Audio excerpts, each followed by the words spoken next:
എല്ലാ നമ്പറിന്റെ tower location നോക്കാം. ഒന്നും വിട്ടുപോയി പോകുമ്പോ ഇറച്ചി വാങ്ങിച്ചോ എന്റെ വീട്ടിലേക്ക്. ആയിക്കോട്ടെ വാങ്ങിക്കാം. അനിയ ആ മൂത്ത മരുമോന്റെ ചിട്ടി കമ്പനി ഇപ്പൊ എങ്ങനാ? അവനെ കണ്ടിട്ടൊരു വശപ്പശവുണ്ട്. ശരിയാ, അതൊന്നും എനിക്കറിയില്ല സാറേ. ഇടയ്ക്ക് വീതം വേണമെന്നൊക്കെ പറഞ്ഞ് ബഹളമൊക്കെ ഉണ്ടാക്കാറുണ്ടായിരുന്നു. പിന്നെ അമ്മാവനും അമ്മായി അത് മരണശേഷമേ കൊടുക്കുള്ളൂ എന്നും പറഞ്ഞു. നന്നായി. വേറെ ഒന്നും എനിക്കറിയില്ല സാറേ. സാറേ അകത്തേക്ക് ഇരിക്കാം. ഓ വേണ്ട അനിയ, ഒരു 2 ഗ്ലാസ് എടുത്തു. ഓ സാധനം ഏതാടാ?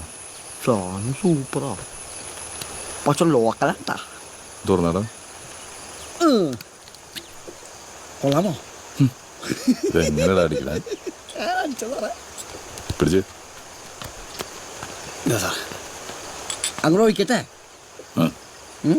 അനിയ ഒഴിക്കാനായിട്ട് ഒരു പെപ്സി എന്തെങ്കിലും വാങ്ങിച്ചു തരുമോ? ഓ ഇവിടെ അടുത്ത് വല്ല കടകളിലും ഉണ്ടോ? കുഴപ്പമൊന്നുമില്ലല്ലോ. കുഴപ്പമില്ല. എനിക്കാണെങ്കിൽ വേണമെന്നില്ല കേട്ടാ, ഞാൻ തയ്യാ. എനിക്ക് വേണം. ആയിക്കോട്ടെ. സാർ എന്താ സാർ? ആ ജോസഫ് അവിടെ പോയി. ആ ശവം എടുക്കാൻ വന്നതായിട്ട് അങ്ങോട്ട് ഇവിടെ സ്മോൾ അടിക്കാൻ പോയിട്ടുണ്ട്. ഹലോ, ആ പറ.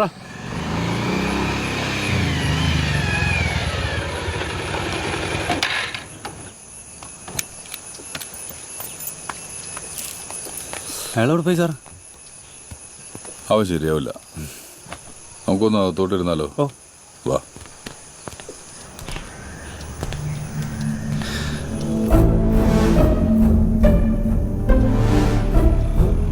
ഇവനാ സാറേ പ്രതി.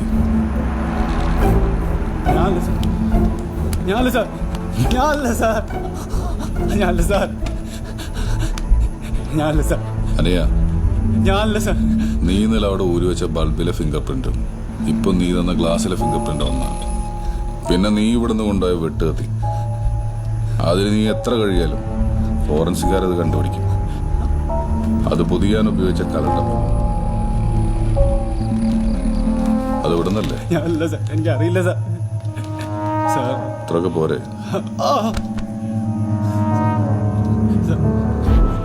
ഞാനാണ്.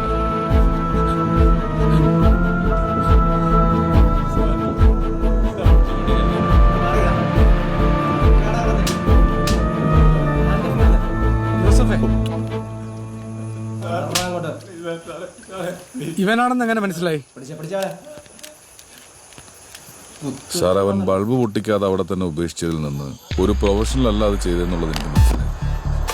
സൺഷെയ്ഡിൽ തൂങ്ങി ടെറസിൽ കയറിയതിന്റെ എല്ലാ ലക്ഷണങ്ങളും അവിടെയുണ്ട്. ആരോഗ്യമുള്ള ഒരാൾക്ക് അത് ചെയ്യാൻ പറ്റും. മുകളിലത്തെ വാതിലിന്റെ നടുഭാഗമാണ് കുത്തി തുറക്കാൻ ശ്രമിച്ചിട്ടുള്ളത്. ഒരു പ്രൊഫഷണൽ അങ്ങനെ ചെയ്യില്ല.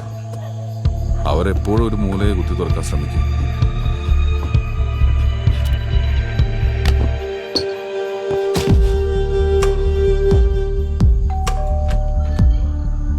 മുൻവശത്തെ വാതിലിൽ പാടുകളോ ബലപ്രയോഗം നടന്നതിന്റെ ലക്ഷണങ്ങളോ ഒന്നും തന്നെയില്ല. അകത്തു നിന്നുള്ള ഒരാൾ തന്നെയായിരിക്കണം തുറന്നു കൊടുത്തിട്ടുണ്ടാവുക. അങ്ങനെയാണെങ്കിൽ അവിടെ വന്നത് അവർക്ക് പരിചയമുള്ള ഒരാളായിരിക്കും. വന്നവൻ സോഫയിൽ ഇരുന്നതിന്റെ എല്ലാ ലക്ഷണങ്ങളും ഉണ്ടായിരുന്നു. അവിടെ ഇരുന്ന മാഗസിന്റെ സിനിമാ പേജായിരുന്നു തുറന്നു വെച്ചിരുന്നത്. മാഗസിന്റെ പേജും ഇരിപ്പിന്റെ വശവും സൂചന നൽകിയിരുന്നത് ഒരു ചെറുപ്പക്കാരിലേക്കാണ്. അടപ്പത്തിരുന്ന ചായപാത്രം കത്തിക്കരിഞ്ഞിരുന്നു.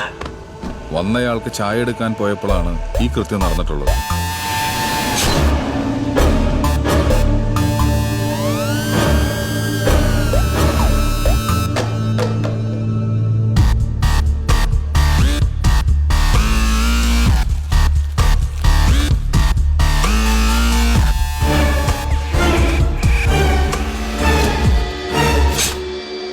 ക്രൈം സീനിൽ നിന്നും മരണപ്പെട്ടവർക്ക് പരിചയമുള്ള ആരോഗ്യമുള്ള ഒരു ചെറുപ്പക്കാരനായ സ്ഥലവാസിയാണ് ഈ കൃത്യം ചെയ്തതെന്ന് ഞാൻ ഉറപ്പിച്ചു. ബന്ധുക്കളെ ചോദ്യം ചെയ്യാൻ വിളിച്ചപ്പോൾ കൈകെട്ടി മാറി നിൽക്കുന്ന മനുവിനെ ഞാൻ നോട്ട് ചെയ്തിരുന്നു. ബോഡി ലാംഗ്വേജ് പ്രകാരം കൈകെട്ടി നിൽക്കുന്നത് എന്തോ മറയ്ക്കുന്നതിന്റെ ലക്ഷണമാണ്.